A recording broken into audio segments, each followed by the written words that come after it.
При атаке на погранзаставу в Таджикистане ликвидировали 15 боевиков.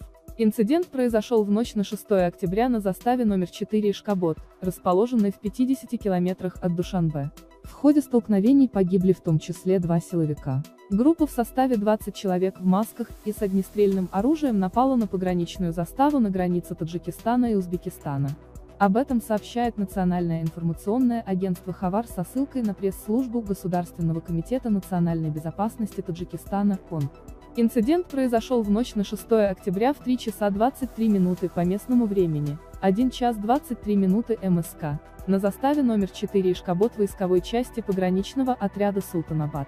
В результате столкновений погибли 2 силовика, солдат пограничных войск и сотрудник МВД Таджикистана, ликвидированы 15 преступников, еще 5 захвачены. По данным ведомства, нападавшие захватили 5 автоматов. Пограничная застава находится в 50 километрах от Душанбе. В настоящее время на месте происшествия создана оперативно-следственная группа, проводится расследование. В конце октября в Душанбе состоялись переговоры между представителями Узбекистана и Таджикистана по согласованию демаркации, разграничения, узбекско-таджикской границы общей протяженностью более 1,3 тысячи километров.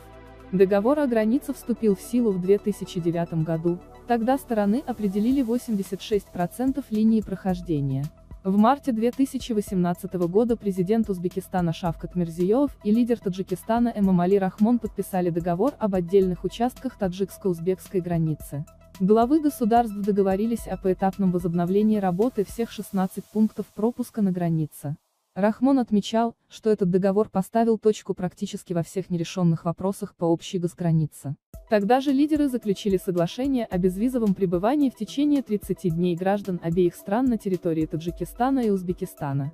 В октябре прошлого года издание «Азия Плюс» со ссылкой на КОН сообщало, что Узбекистан приступил к разминированию границы с Таджикистаном в направлении городов Пенджикент и Самарканд.